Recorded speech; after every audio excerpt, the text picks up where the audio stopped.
podcast you're about to listen to is from a book series on post-qualitative, new materialist, and critical post-humanist research. I'm Karen Murris and chief editor of this new Routledge series. You can find it on the following website, www.postqualitativeresearch.com.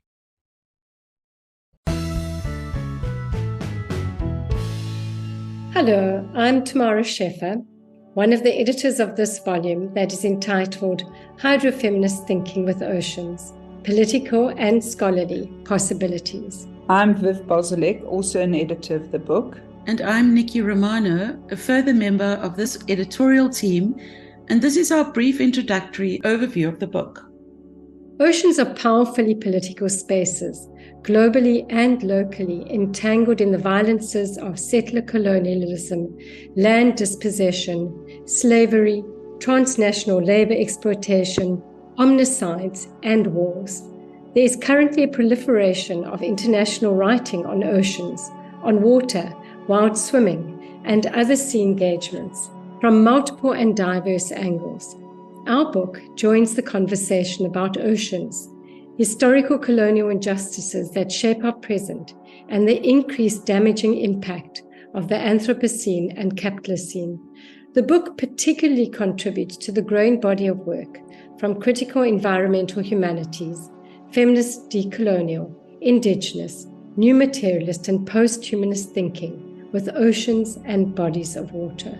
In South Africa, there's a welcome growing focus on sea and water as part of a critical project on what Isabel Hofmeyr has called hydrocolonialism, and there's a growing body of eco-critical work in this respect. Yet narratives and experiences from the global South that are engaging with the Sea for Justice scholarship haven't been as well represented in international spaces and writings. This edited collection brings together a group of authors, including scholar activists, who think in, with, and through the spaces of oceans and beaches in South African context, to make alternative knowledges towards a justice to come and a flourishing for all at a planetary level. The chapters in the book are primarily located within feminist new materialist and post-humanist thinking, and Black and decolonial feminisms, and specifically draw on a hydrofeminist framework as elaborated by Astrida Neymanis and taken up by many other scholars. We also work with the place-based, ontological, and indigenous knowledges. South Africa is arguably an important location to engage in hydrofeminism, both at a local level with respect to undocumented and untheorized knowledges, but also with respect to the contributions from this post-colonial, post-apartheid country that arguably adds much to transnational work on hydrofeminism. On the other hand, while primarily located in a South African context, the book speaks to globalized concerns for justice and draws on and extends international scholarship that thinks in, on, with oceans, littoral zones, and other bodies of water. The book emerges from a set of ongoing concerns and individual and collective research projects. Some of the contributions are written papers originally presented at an online colloquium held in Cape Town in 2021 with a similar title. Further contributions are from other local scholars, activists, and ocean people who are currently working on and concerned with various aspects of hydrofeminisms around the South African coastline and other watery places.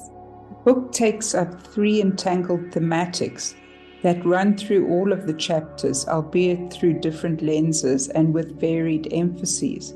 These include, firstly, the recognition of and working with oceans as a political haunted space with respect to the violent past of colonization and apartheid and its remains in the present.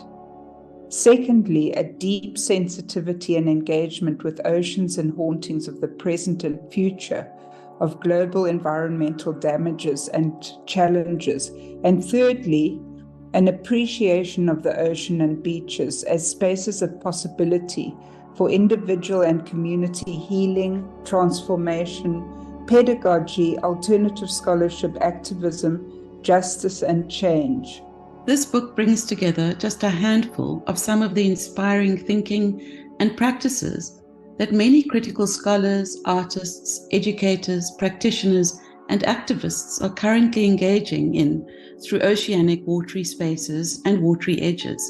The collection speaks predominantly from the South African geopolitical landscape, its histories, currents, and futures. However, we are aware that our experiences and contexts are by no means exceptional nor unique, and that the book is both informed by and resonates with diverse global and transnational contexts and temporalities. The book also, in multiple ways, speaks to the challenge of decolonizing higher education and finding new ways of appreciating, making, and sharing knowledge. Our hope is that slowly, with slow oceanic thinking, doing, and making, we may contribute some small watery particles to the wave of relationality, justice, and care that is building up locally and globally as we recognize our urgent responsibilities for our hydrocommons and planetary survival and flourishing. So you're invited to engage with the other 12 chapters in the book, and also the foreword, written by an internationally renowned scholar in this field, Astrida Neymanus, and the afterword by South African emerging scholar Megan Judge.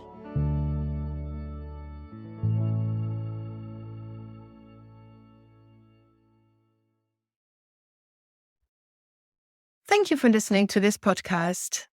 If you would like to know more about this chapter, please visit the website www.postqualitativeresearch.com. And please stay tuned for future podcasts.